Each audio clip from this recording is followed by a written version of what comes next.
ಆತ್ಮೀಯ ಇನ್ಫೋ ಪಾಯಿಂಟ್ನ ವೀಕ್ಷಕರೇ, ತಮ್ಮೆಲ್ಲರಿಗೂ ಇನ್ಫೋ ಪಾಯಿಂಟಲ್ಲಿ ಸ್ವಾಗತ. ಆತ್ಮೀಯರೇ, ಇವತ್ತು ನಾವು ಕರ್ನಾಟಕ ರಾಜ್ಯದ ಸರ್ಕಾರಿ ನೌಕರರಿಗೆ ತೆಗೆದುಕೊಳ್ಳುವ ಕಂಪ್ಯೂಟರ್ ಸಾಕ್ಷರತಾ ಪರೀಕ್ಷೆಯ ಪಠ್ಯಕ್ರಮದ ಬಗ್ಗೆ ತಿಳಿದುಕೊಳ್ಳೋಣ. ಆತ್ಮೀಯರೇ, ಇದಕ್ಕೋಸ್ಕರ ಮೊಟ್ಟ ಮೊದಲು ನಾವು ಎಕ್ಸಾಮ್ ಪ್ಯಾಟರ್ನನ್ನು ತಿಳಿದುಕೊಳ್ಳೋಣ. ಸೊ ಇದರಲ್ಲಿ ಎಕ್ಸಾಮ್ ಪ್ಯಾಟರ್ನಲ್ಲಿ the test shall be online multiple choice type. So ಇದೊಂದು ಆನ್ಲೈನ್ ಟೆಸ್ಟ್ ಆಗಿದೆ. ಇದರಲ್ಲಿ ಮಲ್ಟಿಪಲ್ ಚಾಯ್ಸ್ ಪ್ರಶ್ನೆಗಳಿರುತ್ತವೆ. ನಂತರ total question shall be 80 carrying 1 mark.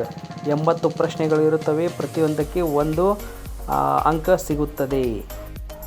ಇದೇ ಥರ ಆತ್ಮೀಯರೇ, indicative allocation of 80 marks. So ಇದರಲ್ಲಿ 80 ಪ್ರಶ್ನೆಗಳನ್ನು ಯಾವ್ಯಾವ ಭಾಗಕ್ಕೆ ವಿಂಗಡಿಸಲಾಗಿದೆ. ಇದರಲ್ಲಿ ಕಂಪ್ಯೂಟರ್ ಫಂಡಮೆಂಟಲ್ಸ್ ಮತ್ತು ವಿಂಡೋಸ್ಗೋಸ್ಕರ 5 ಅಂಕಗಳು ಇರುತ್ತವೆ. ನಂತರ MS ವರ್ಡ್, ಇದಕ್ಕೆ 20 ಮಾರ್ಕ್ಸ್ ಇಲ್ಲಿ ಸಿಗುತ್ತದೆ. ನಂತರ ಇದೇ ಥರ ಎಕ್ಸೆಲ್ಗಾಗಿ 20 ಪ್ರಶ್ನೆಗಳು. ನಂತರ ಕಂಪ್ಯೂಟರ್ ಕಮ್ಯುನಿಕೇಷನ್, ಇಂಟರ್ನೆಟ್ ಆ್ಯಂಡ್ ಇಮೇಲ್ಗೋಸ್ಕರ 20 ಪ್ರಶ್ನೆಗಳು. Nudi Kannada software, knowledge in word processing 10 ಮತ್ತು ಪವರ್ ಪಾಯಿಂಟ್ಗೋಸ್ಕರ 5 ಪ್ರಶ್ನೆಗಳು ಇಲ್ಲಿ ಇರುತ್ತವೆ. ನಂತರ ನಂಬರ್ ಆಫ್ ಪೇಪರ್ಸ್ನಲ್ಲಿ there shall be 1 paper combining both theory and practical. So ಒಂದೇ ಒಂದು ಇಲ್ಲಿ ಎಕ್ಸಾಮ್ ಟೆಸ್ಟ್ ಇರುತ್ತದೆ, ಪ್ರಶ್ನೆ ಪತ್ರಿಕೆ ಇರುತ್ತದೆ. ಅದರಲ್ಲಿ ಥಿಯರಿ ಮತ್ತು ಪ್ರಾಕ್ಟಿಕಲ್ ಎರಡೂ ಕೂಡ ಇದರಲ್ಲಿ ಲಭ್ಯವಿರುತ್ತವೆ. ಥಿಯರಿ ಮತ್ತು ಪ್ರಾಕ್ಟಿಕಲ್ ಪ್ರಶ್ನೆಗಳು ಇದರಲ್ಲಿ ಇರುತ್ತವೆ. ಸೊ ಇದು ಕ್ವಶನ್ ಪೇಪರ್ ಕನ್ನಡ ಅಥವಾ ಇಂಗ್ಲೀಷ್ನಲ್ಲಿ ಇರುತ್ತದೆ. ಯಾವುದಾದ್ರೂ ಒಂದನ್ನು ನಾವಿಲ್ಲಿ ತೆಗೆದುಕೊಳ್ಳಬಹುದು. ನಂತರ ಆತ್ಮೀಯರೇ, syllabus for computer literacy test, ಇಲ್ಲಿ ಸಿಲೆಬಸ್ ನೋಡೋಣ. ಇದು ಮ್ಯಾಕ್ಸಿಮಮ್ 80 ಮಾರ್ಕ್ಸ್ ಇರುತ್ತದೆ. ಇದರ ವೇಳೆ 90 ನಿಮಿಷ ಇರುತ್ತದೆ. 80 ಪ್ರಶ್ನೆಗಳು, 90 ನಿಮಿಷಗಳು. ಸೊ ಇದರಲ್ಲಿ ಇಂಟ್ರೊಡಕ್ಷನ್, ಇದರಲ್ಲಿ ಟೋಟಲ್ ಆಗಿ 7 ಟಾಪಿಕ್ಸ್ಗಳು ಇಲ್ಲಿ ಲಭ್ಯವಿವೆ. Introduction to Windows and Windows concept ಇದೆ ಎರಡನೇದಾಗಿ. ನಂತರ ಮೂರನೇದಾಗಿ ನೀವು ನೋಡ್ತಾ ಇರ್ಬೋದು ಆತ್ಮೀಯರೇ, word processing in English, MS Word ಬಗ್ಗೆ ಇದೆ. ಸೊ ಇದೊಂದು ಮೈಕ್ರೋಸಾಫ್ಟ್ ಪ್ಯಾಕೇಜ್ ಇದೆ MS ವರ್ಡ್, ಇದಕ್ಕೋಸ್ಕರ 20 ಪ್ರಶ್ನೆಗಳು. ನಂತರ ಸ್ಪ್ರೆಡ್ಶೀಟ್ ಅಥವಾ MS ಎಕ್ಸೆಲ್, ಸೊ ಇದಕ್ಕೋಸ್ಕರ 20 ಪ್ರಶ್ನೆಗಳು ಇವೆ. ಇದೇ ತರಹ ನೀವು 5ನೇ ಒಂದು ಟಾಪಿಕ್ನಲ್ಲಿ ಕಂಪ್ಯೂಟರ್ ಕಮ್ಯುನಿಕೇಷನ್ ಆ್ಯಂಡ್ ಇಂಟರ್ನೆಟ್ ಬಗ್ಗೆ ಇದೆ, ಇದಕ್ಕೆ 10 ಪ್ರಶ್ನೆಗಳು. ಇದೇ ರೀತಿ ನೀವು 6ನೇ ಒಂದು ಟಾಪಿಕ್ನಲ್ಲಿ ಪವರ್ ಪಾಯಿಂಟ್ ಬಗ್ಗೆ ಕೇಳ್ತಾ ಇದ್ದಾರೆ. ಸೊ ಇದಕ್ಕೆ 5 ಪ್ರಶ್ನೆಗಳು ಇದರಲ್ಲಿ ಸಿಗುತ್ತವೆ. ನಂತರ ನೀವು ನೋಡ್ತಾ ಇರ್ಬೋದು 7ನೇ ಟಾಪಿಕ್, ಕೊನೆಯ ಟಾಪಿಕ್, ನಾಲೆಜ್ ಆಫ್ ಕನ್ನಡ ನುಡಿ ಸಾಫ್ಟ್ವೇರ್. ಸೊ ಇದಕ್ಕೋಸ್ಕರ ಇಲ್ಲಿ ಅಂಕಗಳು ಲಭ್ಯವಿವೆ. ಆದಮೇಲೆ ನಾವು ಇಲ್ಲಿ ಡೀಟೇಲ್ ಆಗಿ ಪ್ರತಿಯೊಂದು ಟಾಪಿಕ್ನಲ್ಲಿ ಕೇಳುವಂತಹ ಸಬ್ ಟಾಪಿಕ್ಸ್ ಬಗ್ಗೆ ತಿಳಿದುಕೊಳ್ಳೋಣ. ಮೊಟ್ಟ ಮೊದಲು ಇಂಟ್ರೊಡಕ್ಷನ್ ಟು ಕಂಪ್ಯೂಟರ್ ಇದೆ. ಸೊ ಇದಕ್ಕೋಸ್ಕರ 5 ಪ್ರಶ್ನೆಗಳು ಈ ಪ್ರಶ್ನೆ ಪತ್ರಿಕೆಯಲ್ಲಿ ಕೇಳಲಾಗುವುದು. ವಾಟ್ ಈಸ್ ಕಂಪ್ಯೂಟರ್ ಬಗ್ಗೆ ಇದೆ. ನಂತರ ಬ್ರಾಡ್ ಕ್ಯಾಟಗರಿ ಆಫ್ ಕಂಪ್ಯೂಟರ್ಸ್ ಇದೆ, language of computers, basic applications of computer, components of computer ಬಗ್ಗೆ ಕೇಳ್ತಾ ಇದ್ದಾರೆ. ಇದರಲ್ಲಿ CPU, input, output, computer memory, concept of hardware and software ಇದೆ. ಇದೇ ತರಹ ನೀವು 2ನೇ ಒಂದು ಪಾಯಿಂಟ್ನಲ್ಲಿ representation of data concepts and data processing, ಇದರಲ್ಲಿ ಡಾಟಾ ಎಂದರೇನು, ನಂತರ ಬೇಸಿಕ್ ಡಾಟಾ ಟೈಪ್ ಯಾವುದು, storage of data as files, ಇದರ ಬಗ್ಗೆ ಕೇಳ್ತಾ ಇದ್ದಾರೆ.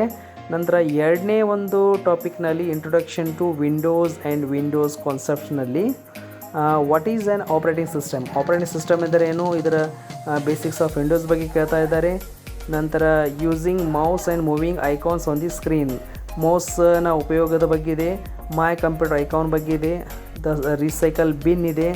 Status bar, start bar, menu bar ಇದೆ. ರನ್ನಿಂಗ್ ಆ್ಯನ್ ಅಪ್ಲಿಕೇಶನ್ ಇದೆ. Windows explore, viewing files, folders etcetera. ನಂತರ creating and renaming files and folders, opening and closing different Windows.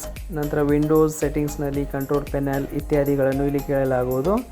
ನಂತರ ಆದಮೇಲೆ ನೀವು ನೋಡ್ತಾ ಇದ್ದೀರಾ, ಇದನ್ನು ನಾವು ಮುಂದುವರೆದು ಅಡ್ವಾನ್ಸ್ಡ್ ವಿಂಡೋಸ್ನಲ್ಲಿ using right button of the mouse ಬಗ್ಗೆ, ಕ್ರಿಯೇಟಿಂಗ್ ಶಾರ್ಟ್ಕಟ್ಸ್ ಬಗ್ಗೆ, ನೋಟ್ಪ್ಯಾಡ್ ಬಗ್ಗೆ, ಕಟ್, ಕಾಪಿ, ಪೇಸ್ಟ್ ಬಗ್ಗೆ ಇಲ್ಲಿ ಕೇಳಲಾಗುವುದು. ನಂತರ 3ನೇ ಟಾಪಿಕ್ನಲ್ಲಿ word processing in English, MS Word ಬಗ್ಗೆ ಇಲ್ಲಿ ಪ್ರಶ್ನೆಗಳು ಇರುತ್ತವೆ. ಇದರಲ್ಲಿ ವರ್ಡ್ ಪ್ರೊಸೆಸಿಂಗ್ ಬೇಸಿಕ್ಸ್ನಲ್ಲಿ ಇಂಟ್ರಡಕ್ಷನ್ ಟು MS ವರ್ಡ್ ಇದೆ. ನಂತರ ಆಪ್ರೇಟಿಂಗ್, ಯಾವ ಥರ ನಾವು MS ವರ್ಡನ್ನು ಆಪ್ರೇಟ್ ಮಾಡಬಹುದು, menu bar, using the help, using icons below menu bar. ನಂತರ ಓಪನಿಂಗ್ ಆ್ಯಂಡ್ ಕ್ಲೋಸಿಂಗ್ ಡಾಕ್ಯುಮೆಂಟ್, ಒಂದು ಡಾಕ್ಯುಮೆಂಟನ್ನು ನಾವು ಯಾವ ಥರ ಕ್ಲೋಸ್ ಮಾಡಬೇಕು ಅಥವಾ ಓಪನ್ ಮಾಡಬೇಕು. ನಂತರ ಅದನ್ನು ಸೇವ್ ಮಾಡುವುದಾಗಲಿ, ಪೇಜ್ ಸೆಟಪ್ ಆಗಲಿ, ಪ್ರಿಂಟಿಂಗ್ ಡಾಕ್ಯುಮೆಂಟ್ ಆಗಲಿ, ಡಿಸ್ಪ್ಲೇ, ಹೆಡಿಂಗ್, ಪ್ಯಾರಾಗ್ರಾಫ್ ಮಾಸ್ ಇದೆ. ನಂತರ moving around in a document. So ಒಂದು ಡಾಕ್ಯುಮೆಂಟ್ನಲ್ಲಿ ಯಾವ ಥರ ನಾವು ಮೂವಿಂಗ್ ಮಾಡ್ಬೋದು, ಅದರ ಸ್ಕ್ರಾಲ್ ಡೌನ್ ಮಾಡ್ಬೋದು, ಸ್ಕ್ರಾಲಿಂಗ್ ಮಾಡ್ಬೋದು. ಸೊ ಇದರ ಬಗ್ಗೆ ಪ್ರಶ್ನೆಗಳು ಇಲ್ಲಿರುತ್ತವೆ. ನಂತರ using a document help wizard ಇದರ ಬಗ್ಗೆ. ನಂತರ text creation and manipulation. So paragraph and tab setting ಬಗ್ಗೆ ಕೇಳಲಾಗೋದು. ಟೆಕ್ಸ್ಟ್ ಸೆಲೆಕ್ಷನ್ ಯಾವ ಥರ ಮಾಡಬೇಕು, ಕಟ್ ಕಾಪಿ ಪೇಸ್ಟ್ ಯಾವ ಥರ ಮಾಡಬೇಕು, ಫಾಂಟ್ ಮತ್ತು ಇದರ ಸೈಜನ್ನು ನಾವು ಯಾವ ಥರ ಮಾಡ್ಬೋದು, ಇದನ್ನು ಬೋಲ್ಡ್ ಮಾಡಬೇಕು, ಇಟಾಲಿಕ್ ಮಾಡಬೇಕು, ಅಂಡರ್ಲೈನ್ ಮಾಡಬೇಕು. ನಂತರ ಟೆಕ್ಸ್ಟ್ ಅಲೈನ್ಮೆಂಟ್ ಸೆಂಟರ್ ಲೆಫ್ಟ್ ಈ ಥರ ಮಾಡೋದು. ಇನ್ನೊಂದಾಗಿ ಇಲ್ಲಿ ಫಾರ್ಮೇಟಿಂಗ್ ಟೆಕ್ಸ್ಟ್ ಇದೆ. ಸೊ ಚೇಂಜಿಂಗ್ ಫಾಂಟ್ ಮಾಡಬೇಕು, ಸೈಜ್ ಮಾಡಬೇಕು, ಕಲರ್ ಕೊಡಬೇಕು. ಪ್ಯಾರಾಗ್ರಾಫ್ ಇಂಡೆಂಟ್ ಇದೆ, ಬುಲೆಟ್ ಮತ್ತು ನಂಬರ್ಸನ್ನು ಯಾವ ಥರ ಯೂಸ್ ಮಾಡಬಹುದು. ನಂತರ handling multiple documents. So opening and closing multiple ಡಾಕ್ಯುಮೆಂಟ್ಸನ್ನು ಯಾವ ಥರ ನಾವು ಕ್ಲೋಸ್ ಮಾಡಬೇಕು. ನಂತರ ಕಟ್ ಕಾಪಿ ಪೇಸ್ಟ್ ಮಾಡಬೇಕು. ನಂತರ ಸೇವಿಂಗ್ ದ ಕ್ಲಿಪ್ ಬೋರ್ಡ್. ಇದಾದ ನಂತರ ಟೇಬಲ್ ಮನಿಪುಲೇಷನ್ನಲ್ಲಿ ಕಾನ್ಸೆಪ್ಟ್ ಆಫ್ ಟೇಬಲ್ ಅಂದ್ರೇನು, ರೋಸ್ ಮತ್ತು ಕಾಲಮ್ಸ್ ಬಗ್ಗೆ ಕೇಳಲಾಗೋದು. ಟೇಬಲನ್ನು ಡ್ರಾ ಮಾಡಬೇಕು. ನಂತರ ಸೆಲ್ ಕಾಪಿ ಮಾಡೋದು, ಡಿಲೀಟ್ ಮಾಡುವುದು, ಬಾರ್ಡರ್ ಹಾಕುವುದು. ನಂತರ ಪ್ರಿಂಟಿಂಗ್ ಆಪ್ಷನ್ಸ್ನಲ್ಲಿ ಪ್ರಿಂಟಿಂಗ್, ನಂತರ ಪ್ರಿವ್ಯೂ ಯಾವ ಥರ ನೋಡಬೇಕು, ಪ್ರಿಂಟಿಂಗ್ ಸೆಲೆಕ್ಟೆಡ್ ಪೇಜ್, ಮೇಲ್ ಮರ್ಜ್ ಯಾವ ಥರ ಮಾಡಬೇಕು ಇದರ ಬಗ್ಗೆ ಇಲ್ಲಿ ಕೇಳಲಾಗೋದು. ನಂತರ 4ನೇ ಟಾಪಿಕ್ನಲ್ಲಿ ನೀವು ನೋಡ್ತಾ ಇದ್ದೀರಾ ಸ್ಪ್ರೆಡ್ಶೀಟ್ ಅಂದರೆ MS ಎಕ್ಸೆಲ್ನಲ್ಲಿ ನಾವು ಎಲಿಮೆಂಟ್ಸ್ ಆಫ್ ಎಲೆಕ್ಟ್ರಾನಿಕ್ ಸ್ಪ್ರೆಡ್ಶೀಟ್ನಲ್ಲಿ ಅಪ್ಲಿಕೇಶನ್ ಇದೆ, ಓಪನಿಂಗ್ ಆಫ್ MS ಎಕ್ಸೆಲ್ ಇದೆ, ಮೆನು ಬಾರ್ ಇದೆ, ವರ್ಕ್ ಬುಕ್ ಮತ್ತು ಶೀಟ್ಸ್ಗಳಿವೆ, ಬಹಳಷ್ಟು ಇದರಲ್ಲಿ ಆಪ್ಷನ್ಸ್ಗಳಿವೆ. ನಂತರ ಮನಿಪುಲೇಷನ್ ಆಫ್ ಸೆಲ್ಸ್ನಲ್ಲಿ ನಾವು ಎಂಟರ್ ಟೆಕ್ಸ್ಟ್, ನಂಬರ್ಸ್ ಮತ್ತು ಇತ್ಯಾದಿ ಯಾವ ಥರ ನಾವು ಮಾಡಬಹುದು ಅದರ ಬಗ್ಗೆ ಇಲ್ಲಿ ಕೇಳಲಾಗಿದೆ. ನಂತರ formatting of cells and rose and columns. So ಒಂದು ಸೆಲ್ನಲ್ಲಿ ರೋಸ್ ಮತ್ತು ಕಾಲಮ್ಸ್ನಲ್ಲಿ ಸೆಲ್ಲನ್ನು ಯಾವ ಥರ ಫಾರ್ಮ್ಯಾಟ್ ಮಾಡಬೇಕು.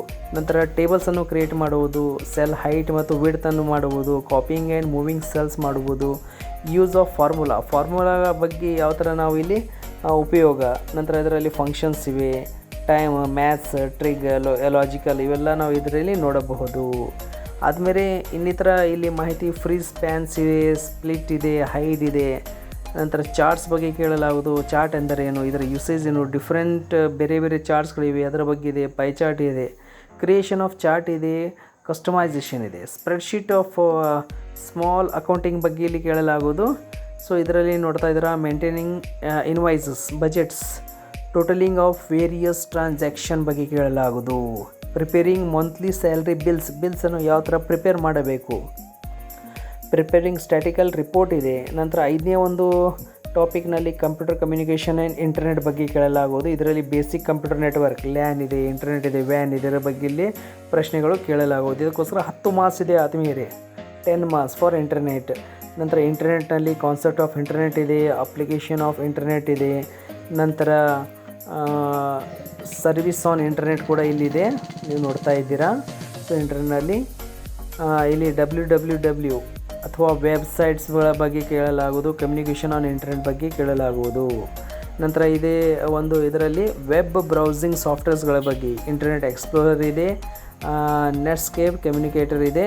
ಇದೇ ಥರ ಸರ್ಫಿಂಗ್ ಆ್ಯಂಡ್ ಇಂಟರ್ನೆಟ್ ಬಗ್ಗೆ URL ಅಡ್ರೆಸ್ ಬಗ್ಗೆ ಸರ್ಚ್ ಮಾಡುವುದು, moving around website, printing or saving portion of the web pages, downloading, chatting on internet ಬಗ್ಗೆ ಅಥವಾ ಇಮೇಲ್ ಬಗ್ಗೆ, basic of electronic mail, email ಬಗ್ಗೆ ಹೆಚ್ಚು ಪ್ರಶ್ನೆಗಳು ಇಲ್ಲಿರುತ್ತವೆ. ಇಮೇಲ್ ಎಂದರೆ ಏನು, ನಂತರ ಇದರಲ್ಲಿ ಇಮೇಲ್ ಯಾವ ಥರ ನೀವು ಕ್ರಿಯೇಟ್ ಮಾಡಬಹುದು, ಅಡ್ರೆಸ್ ಕ್ರಿಯೇಟ್ ಮಾಡುವುದು, ಮೇಲ್ ಬಾಕ್ಸ್ ಅಥವಾ ಇನ್ಬಾಕ್ಸ್ ಮತ್ತು ಔಟ್ಬಾಕ್ಸ್ ಬಗ್ಗೆ ಇಲ್ಲಿ ಕೇಳಲಾಗುವುದು.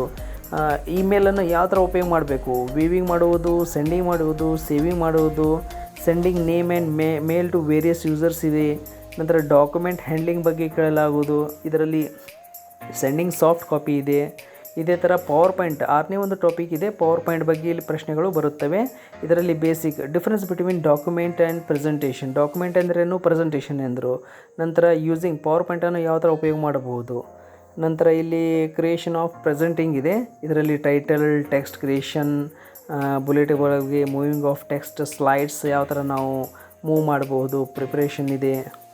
ನಂತರ moving of next slide, the slide manager ಇದೆ. ಪ್ರೊವೈಡಿಂಗ್ ಆಸ್ಥೆಟಿಕ್ಸ್, ಇದರಲ್ಲಿ slide design, background and text colour, marking your own slide format. So ಈ ಬಹಳಷ್ಟು ಇಲ್ಲಿ ಟಾಪಿಕ್ಸ್ಗಳಿವೆ. ಇದರಲ್ಲಿ ಥಿಯರಿ ಕೂಡ ಬರುತ್ತದೆ, ನಂತರ ಪ್ರಾಕ್ಟಿಕಲ್ ಕೂಡ ನಾವು ಮಾಡಿ ತೋರಿಸ್ಬೇಕಾಗುತ್ತದೆ ನಮ್ಮ ಎಕ್ಸಾಮಿನೇಷನ್ನಲ್ಲಿ.